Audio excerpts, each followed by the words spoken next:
কিয়ামতের মাঠে উঠে জান্নাতে যেতে পারি, এটাই হলো আসল সফলতা।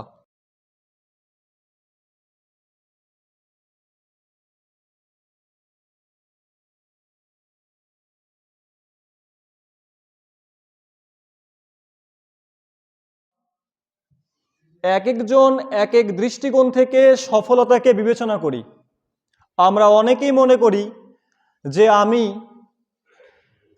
আমার এই পীরগঞ্জে একটা বাড়ি হবে, একটা গাড়ি হবে, তারপর আমার একটু সম্পদ থাকবে, এটা হলো সফলতা। আবার আমার সন্তানকে আমি পড়ালেখা করাচ্ছি, স্কুল কলেজ ইউনিভার্সিটি পড়ার পর কি করবে, তারা একটা বড় চাকরি করবে, এটা হলো সফলতা। এরপর অনেকের অনেক ধরনের একটা স্বপ্ন থাকে, সেটাই হলো সফলতা। কিন্তু আসলে প্রকৃত সফলতা সেটা নয়। অনেকেই বলছে যে আমি নেতা হব, এমপি হব, মন্ত্রী হব বলছে, কিন্তু আসলে এটা প্রকৃত সফলতা নয়, এটা দুনিয়াবি সফলতা। তাহলে প্রকৃত সফলতা কোনটা? আল্লাহ তাআলা বলছেন সূরা আল ইমরান সূরা নম্বর 3 আয়াত নম্বর 185, আল্লাহ তাআলা বলছেন ফামান জুহজিহা আনিন নার ওয়া উদখিলাল জান্নাতা ফাকাদ ফাস। যে ব্যক্তি কিয়ামতের মাঠে আল্লাহর জাহান্নাম থেকে বেঁচে জান্নাতের মধ্যে প্রবেশ করতে পারল, সেটাই হলো উত্তম সফলতা। আর দুনিয়াতে একটা মানুষের কোটি কোটি টাকা আছে, বাড়ি আছে, গাড়ি আছে, ব্যবসা প্রতিষ্ঠান, গাড়ি, অনেক কিছুই আছে, নেতৃত্ব আছে। আচ্ছা, মারা যাওয়ার পর যদি ওই লোকটা জাহান্নামে যায়, আচ্ছা বলুন তো, তাকে কি আপনারা সফল বলবেন? বলবেন নাকি? তাহলে আমাদেরকে সফলতাকে বিবেচনা করতে হবে আখিরাতমুখী। তাহলে আমরা বলতে পারি যে আপনাদেরকে যখন প্রশ্ন করা হয় যে what do you mean by success, সফলতা বলতে আপনি কি বোঝেন?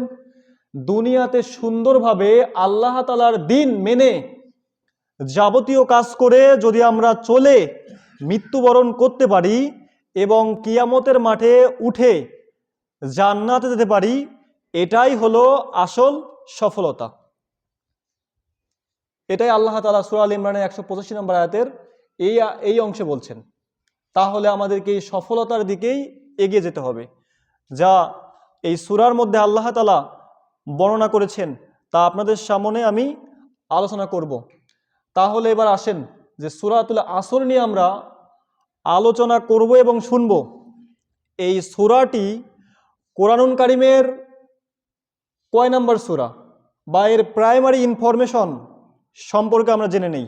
সূরাতুল আসর হচ্ছে কোরআনুল কারীমের 104 নম্বর সূরা। এর আয়াত সংখ্যা হচ্ছে মাত্র 3টি। রুকু 1। এই সূরাতে আল্লাহ তাআলা 14টা শব্দ দিয়েছেন আর ৭৪টা বর্ণ দিয়েছেন। এই এতটুকু সূরার মধ্যে আল্লাহ তাআলা যে কত কি দিয়েছেন, এটা দিয়ে একটা বিশাল গ্রন্থ রচনা করা সম্ভব। তাহলে এই সূরাটা ছোট হলেও কিন্তু এটা দিয়ে একটা বিশাল গ্রন্থ রচনা করা সম্ভব।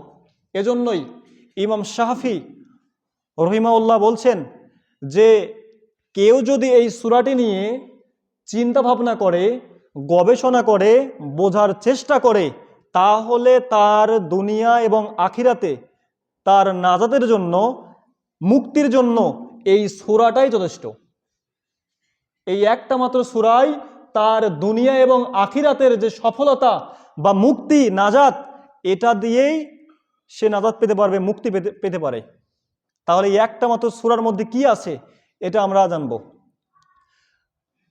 তাহলে ইমাম শাফি কথা বললেন, এই সূরাটা হলো এমন গুরুত্বপূর্ণ বিষয়, যেমন যদি কোনো আল্লাহর নবীর সাহাবীরা যখন দুজনের মধ্যে দেখা সাক্ষাৎ হতো, তখন এই সূরাটি না পড়ে তারা বিদায় নিতেন না। আর আমাদের যদি একজনের সঙ্গে দেখা হয়, কথোপকথনের শেষে আমরা কি বলি? যে আল্লাহ হাফেজ বলি না? যখন আমাদের আলাপ আলোচনা হয়, 2 জন 3 জন আলাপ আলোচনা করার পরে আমরা বলি কি, যে দেখা হবে ভাই, ঠিক আছে, আসসালামু আলাইকুম বলে বিদায় নেই। কিন্তু আল্লাহর নবীর সাহাবী, সুনানে বাইহাকির মধ্যে হাদিস বর্ণিত হয়েছে,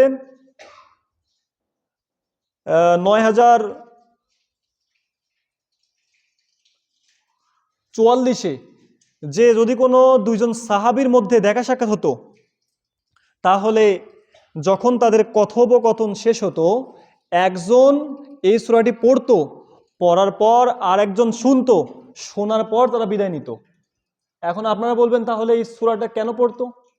কারণ তারা বুঝিয়েছেন যে মানুষের জীবনে সফলতার জন্য কি কি কাজ করা দরকার, কি কি কাজ করলে মানুষ সফল হবে, এই সূরা তার জন্য যথেষ্ট।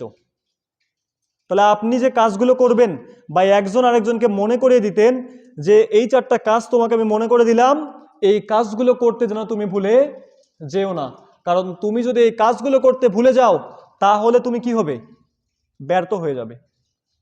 এরপর এই সূরাটি সম্পর্কে আরো অনেক ইমাম বলেছেন, যেমন ইমাম রাজি রহিমাহুল্লাহ বলছেন যে এই সূরাটি ওয়াল আসর, আল্লাহ তাআলা সময়ের কসম করেছেন। এর আগে এই সূরাটি নিয়ে অনেক ইমাম এটাকে নিয়ে অনেক মন্তব্য করেছেন এটার গুরুত্ব বোঝানোর জন্য। যেমন ইমাম রাজি রহিমাহুল্লাহ বলছেন যে আমি একদিন বাজারে গেলাম, দেখি একজন লোক চিৎকার করে করে বলছে যে আমার উপরে রহম করো, চিল্লিয়ে চিল্লিয়ে বলছে আমার তো পুঁজিগুলো গলে যাচ্ছে, শেষ হয়ে যাচ্ছে। এরপর ইমাম রাজি কৌতূহলবশত হয়ে তিনি এগিয়ে গেলেন, গিয়ে দেখেন যে লোকটা হচ্ছে একজন বরফ বিক্রেতা, আইসক্রিম বিক্রেতা। এরপর তিনি এগিয়ে গিয়ে দেখেন যে লোকটা বলছে যে আমার এই আইসক্রিমগুলো যদি এখন বিক্রি না হয়, তাহলে আমার পুঁজি তো গলে নষ্ট হয়ে যাবে। পুঁজি কি গলার জিনিস নাকি? টাকা দিরহাম এগুলো কি গলে? কিন্তু ওই আইসক্রিমকে সে এই অর্থে পুঁজি বলল যে তাতে সে টাকা খাটিয়েছে বা অর্থ খাটিয়েছে। এজন্য যদি এই আইসক্রিমগুলো গলে গলে নষ্ট হয়ে যায়, তাহলে তার পুঁজি যেমন নষ্ট হয়ে যাচ্ছে, আমাদেরও সেরকম আমাদেরও হায়াত কমে যাচ্ছে। যেমন আমাদের জীবনটা হলো সময়ের সমষ্টি। আর একজন ইমাম বলছেন, ইমাম হাসান বসরি রহিমাহুল্লাহ বলছেন যে মানুষের জীবন হলো সময়ের কতিপয় গণনাকৃত সময়ের সমষ্টি।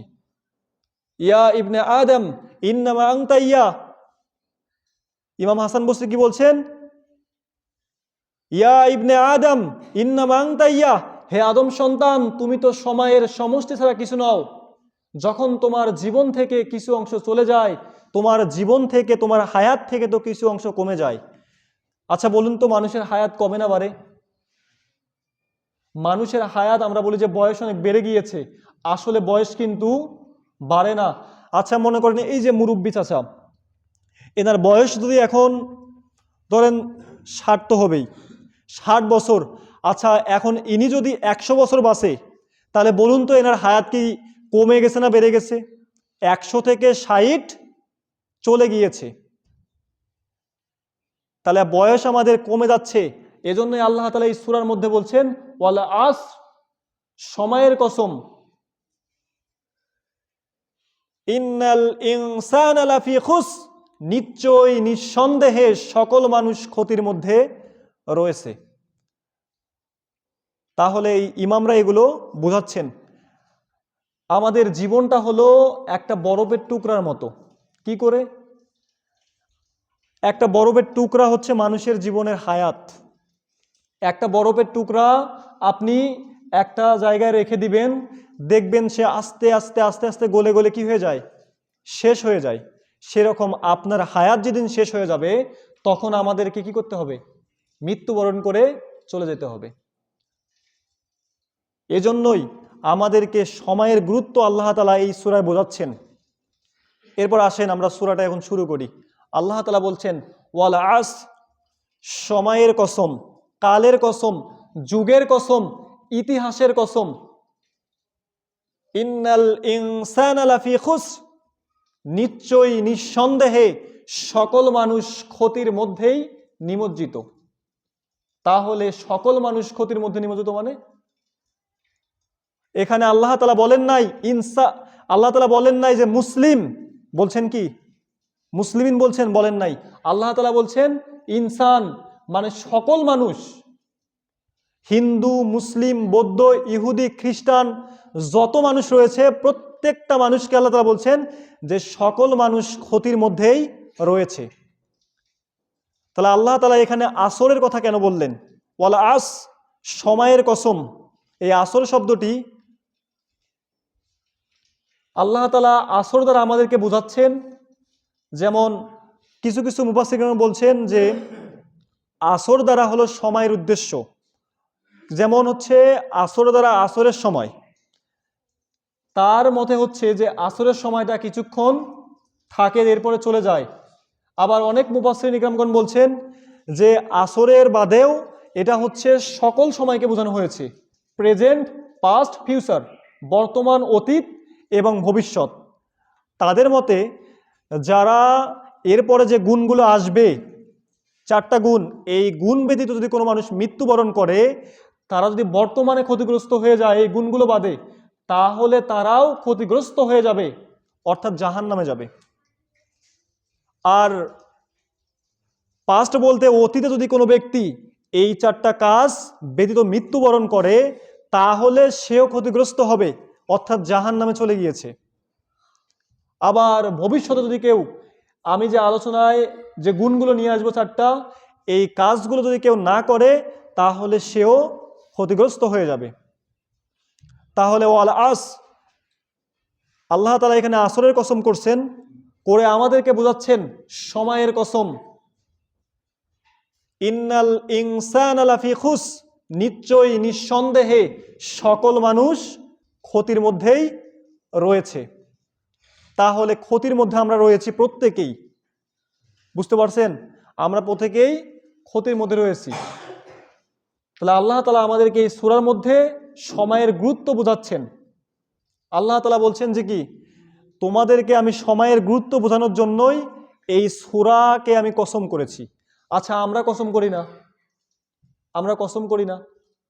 আমরা অনেক সময় কসম করি, বাপের কসম, মায়ের কসম, কোরআনের কসম, করি না?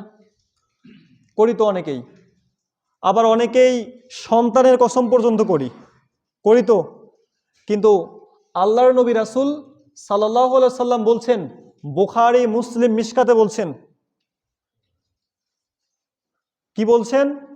যে আব্দুল্লাহ ইবনে ওমর রাদিয়াল্লাহু তাআলা আনহু হতে বর্ণিত, রাসূল সাল্লাল্লাহু আলাইহি সাল্লাম বলেছেন, মান হালাফা বিগায়রিল্লাহি ফাকাদ আশরাক, যে ব্যক্তি আল্লাহ ছাড়া অন্য কারো নামে কসম করলো, শপথ করলো, সে আল্লাহর সাথে শিরিক করলো। তাহলে আল্লাহ ছাড়া অন্য কারো নামে শপথ করা যাবে না। আপনার যদি মানুষকে কোনো কিছু বোঝানোর প্রয়োজন হয়, তাহলে আল্লাহর নামে কসম করেই বোঝাতে হবে। কি বুঝতে পারছেন?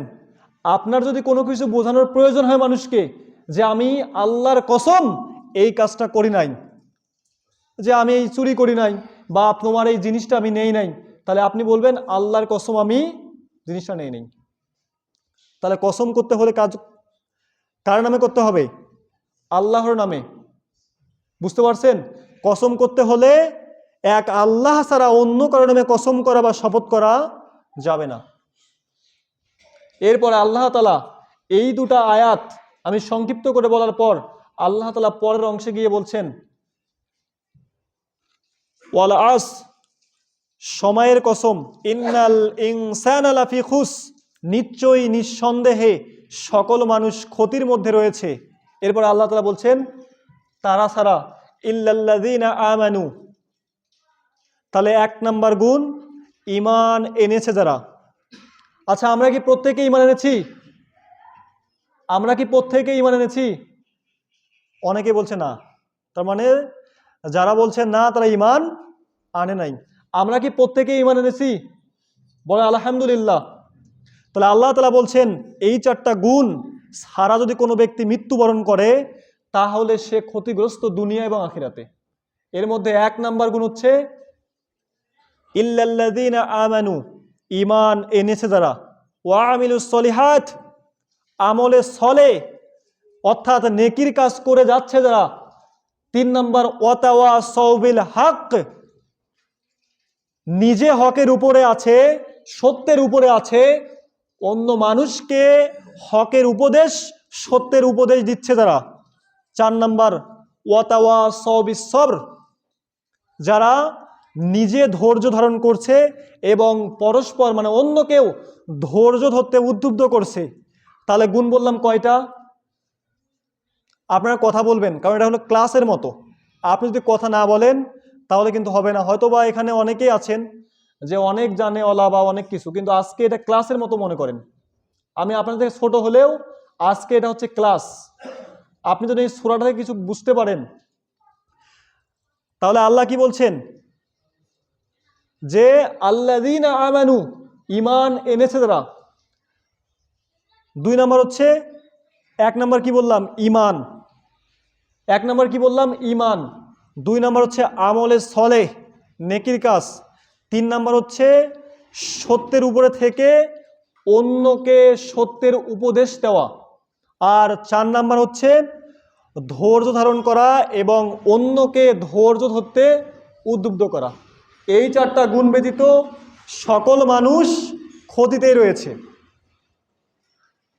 তাহলে এখন ঈমানটা কি? 1 নাম্বার গুণ আমি আলোচনা করছি। দেখেন, আল্লাহ তাআলা বলছেন আল্লাযীনা আমানু, ঈমান এনেছে যারা। এখন ঈমানটা কি? হোয়াট ইজ কল ঈমান? ঈমান বলতে আপনি কি বোঝেন? ঈমান হলো 3 বিষয়ের সমন্বয়ে গঠিত। 1, ইকরাল বিল লিসান, মুখ দিয়ে ঘোষণা করা। 2, তাশরিক বিল জিনান, অন্তর দিয়ে তা লালন করা বা অন্তরে স্বীকার করা। 3, ও আমালুম বিল আরকান, কর্মে বাস্তবায়ন করা। এই 3 বিষয়ের নিয়েই হচ্ছে ঈমান, তাকে ঈমান বলা হয়। তাহলে ঈমান আমরা বুঝলাম। এখন ঈমানটা কি? ঈমানটা হচ্ছে আসল, ঈমানটা হচ্ছে মূল, ঈমানটা হচ্ছে ফাউন্ডেশন। ঈমান নামক ফাউন্ডেশনের ওপর ভিত্তি করে ইসলামের ইমারতটা গঠিত হয়েছে। আপনাদের এই মসজিদে এই খুঁটিগুলো না থাকে তাহলে এই পিলার কি টিকবে নাকি? টিকবে না। সেরকম ঈমান হচ্ছে মূল। প্রত্যেকটা নবী এবং রাসূল মানুষকে ঈমান অর্থাৎ আকীদার দাওয়াত দিয়েছেন। কথা কি বুঝেছেন? প্রত্যেকটা নবী এবং রাসূল কি দাওয়াত দিয়েছেন? ঈমানের দাওয়াত দিয়েছেন।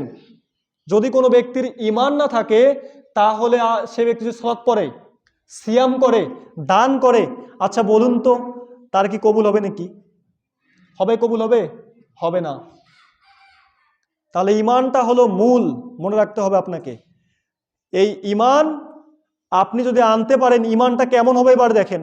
আল্লাহ তাআলা বলছেন সূরা আনফাল 8 নম্বর সূরা এর 2 নম্বর আয়াতের মধ্যে বলছেন, নিশ্চয়ই মুমিনরা এমনই হয়, তাদের সামনে যখন আল্লাহর নাম উচ্চারণ করা হয় তাদের অন্তরটা ভীত হয়ে যায়, ভয় পেয়ে যায়।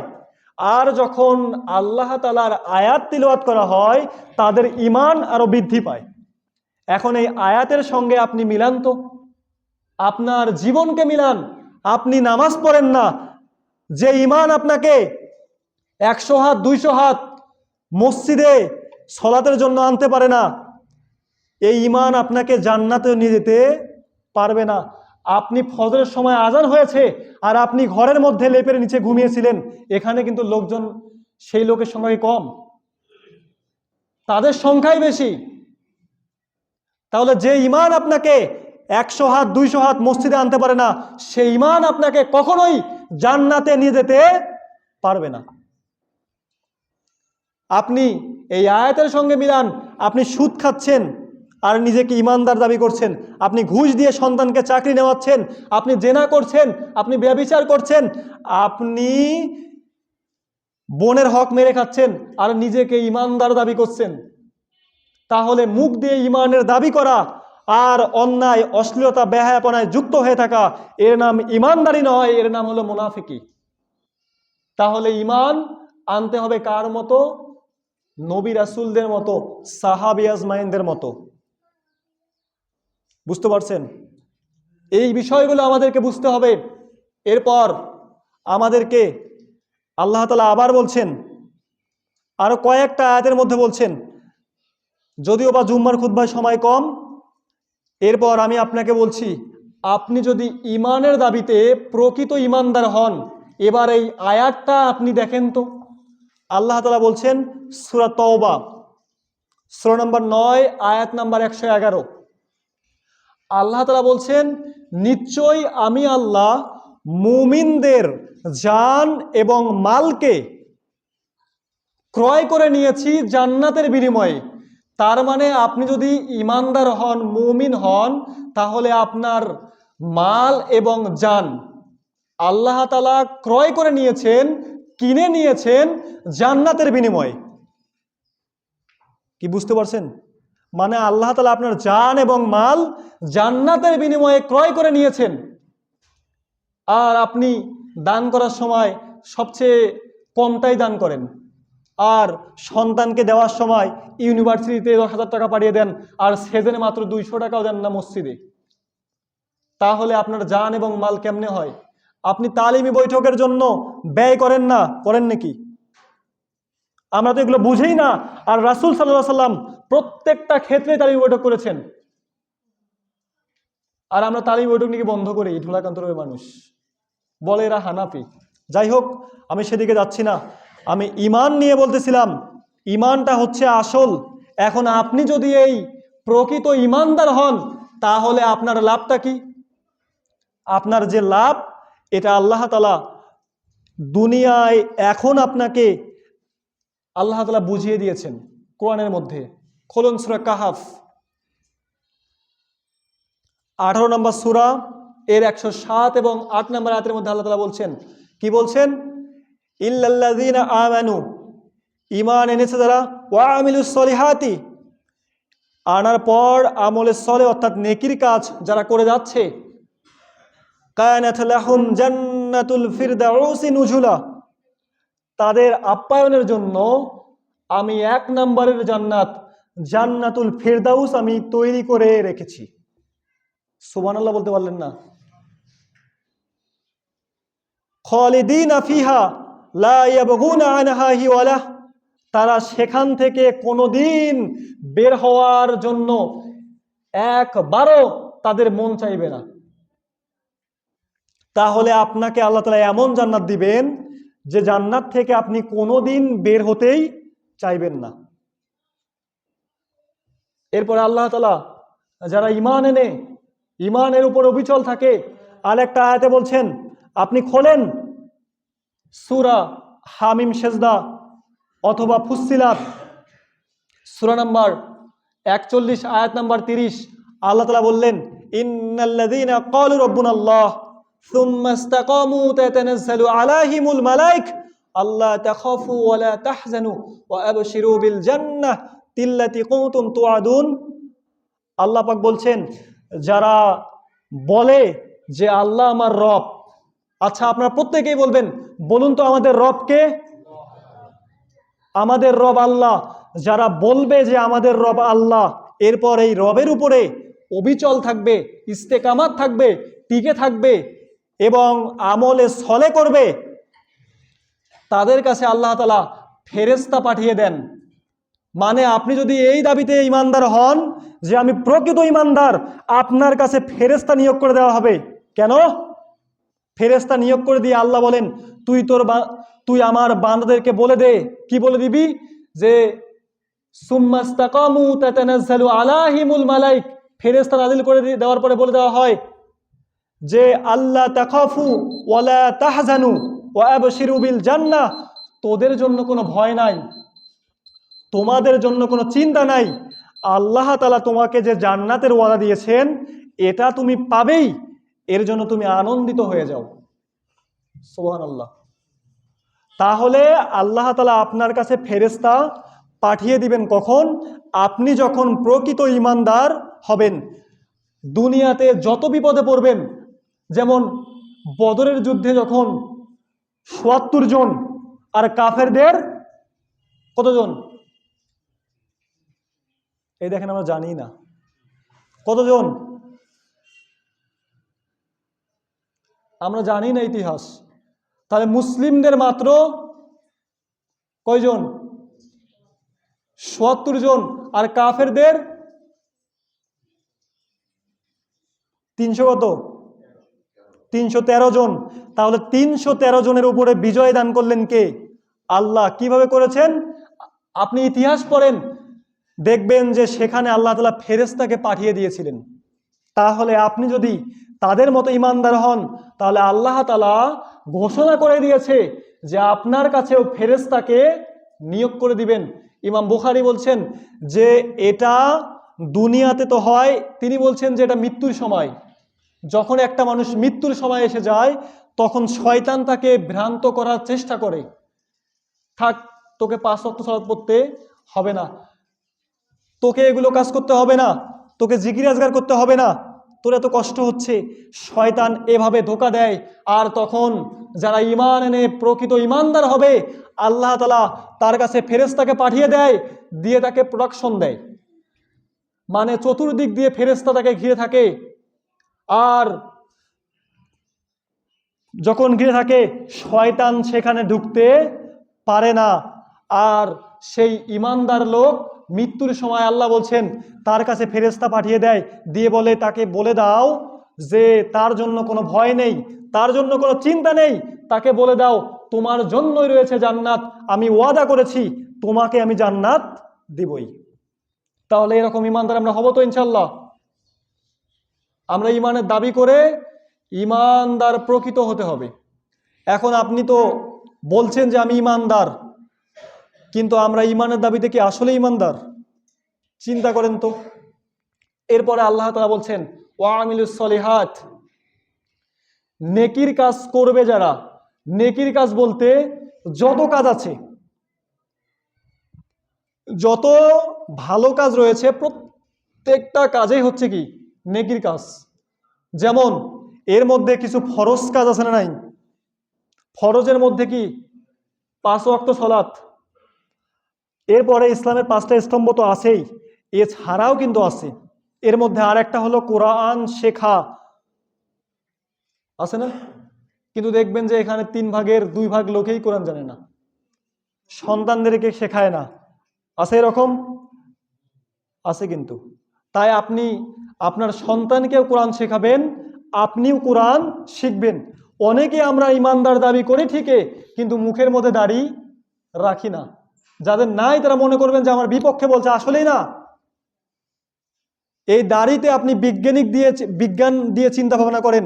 বিজ্ঞানীরা বলছেন যে ব্যক্তি দাড়ি কাটে তার যে পুরুষত্বের শক্তি কমে যায়।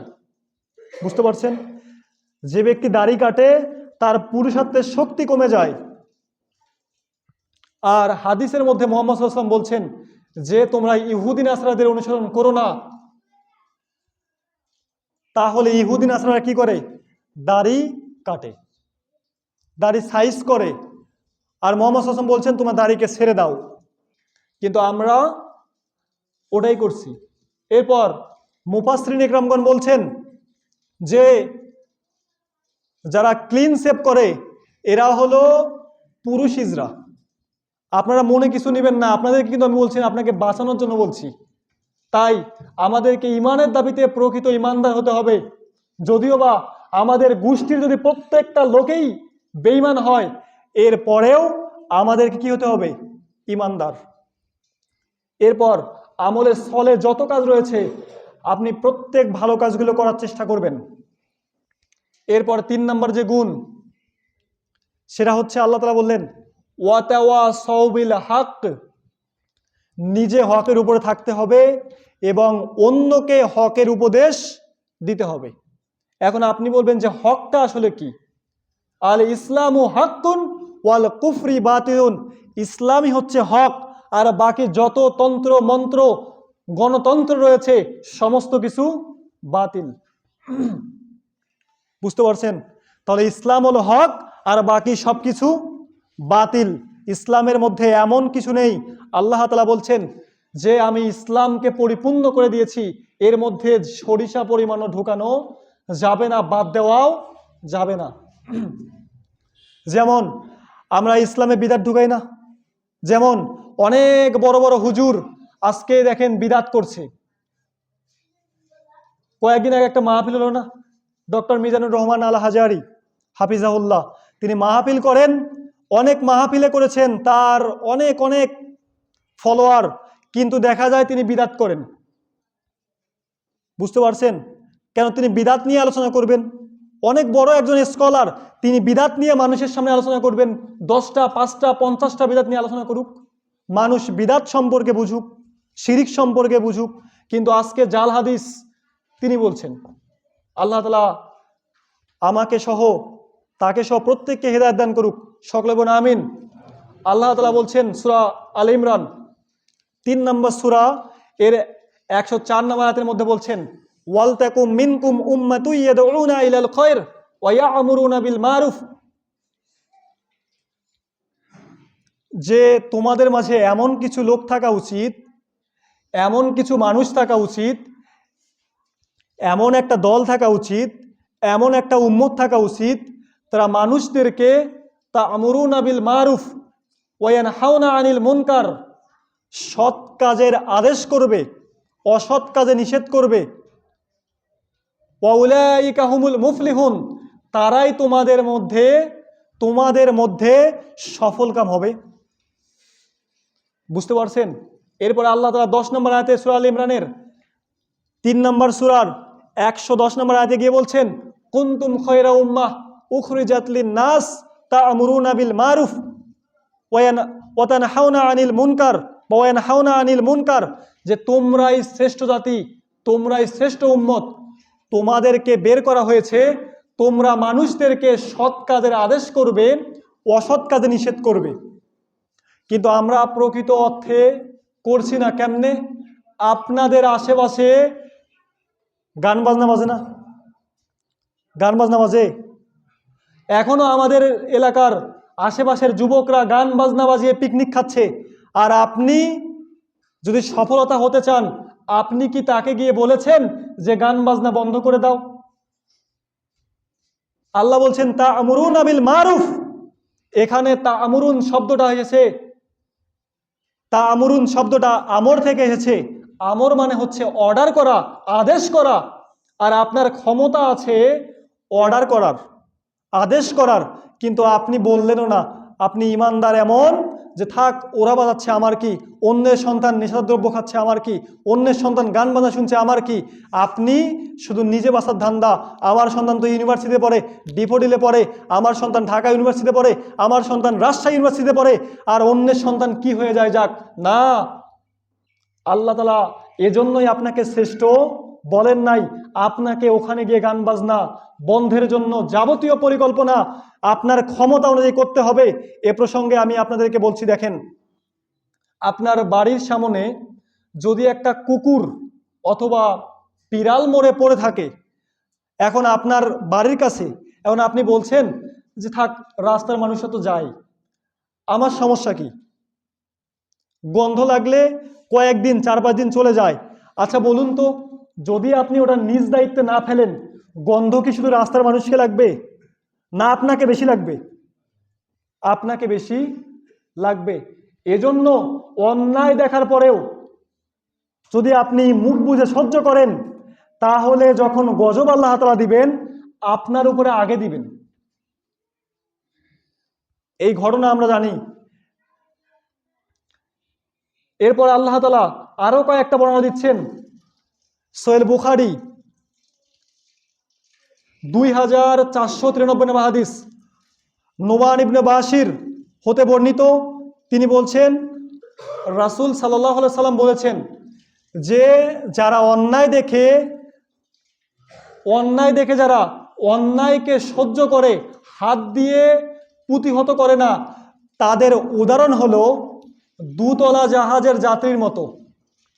যেমন একটা সমুদ্রে একটা জাহাজ চলছে, লটারি করে উপরের তলার নিচ তলায় যাত্রী ভর্তি হয়ে গেল। এখন একজন নিচতলার লোকেরা উপরের তলায় পানি আনার জন্য যায়।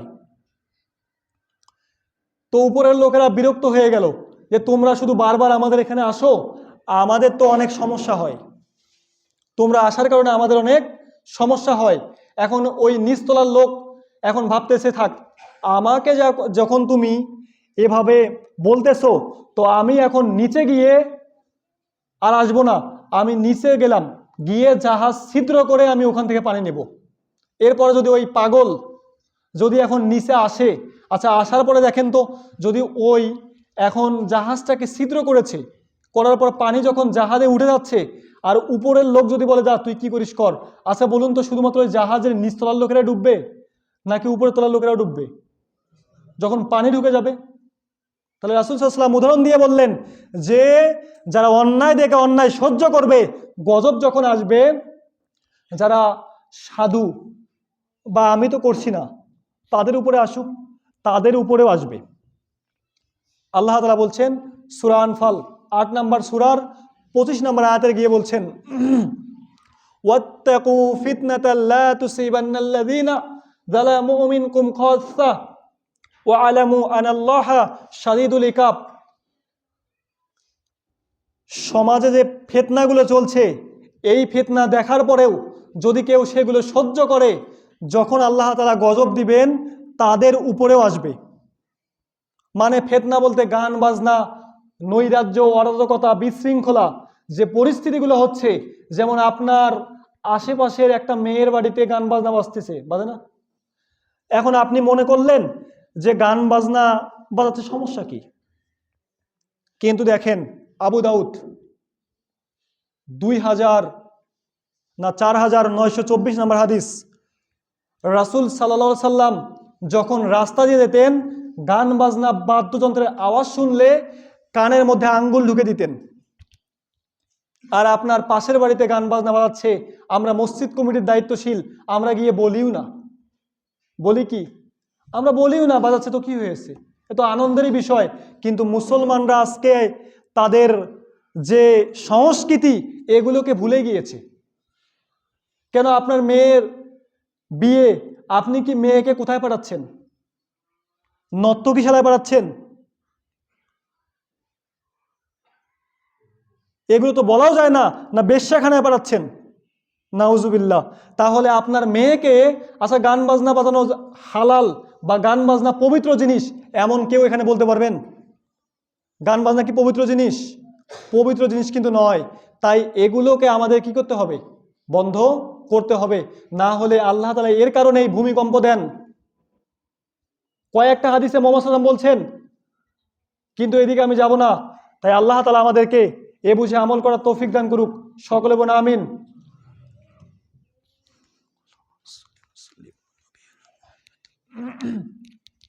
আলহামদুলিল্লাহিল্লাযী ওয়াহদা ওয়াসসালাতু ওয়াসসালামু আলা মান লা নাবিয়্যা বাদাহু ওয়া নাবিয়ানা ওয়া সাইয়্যিদানা মুহাম্মদ সাল্লাল্লাহু আলাইহি ওয়াসাল্লাম।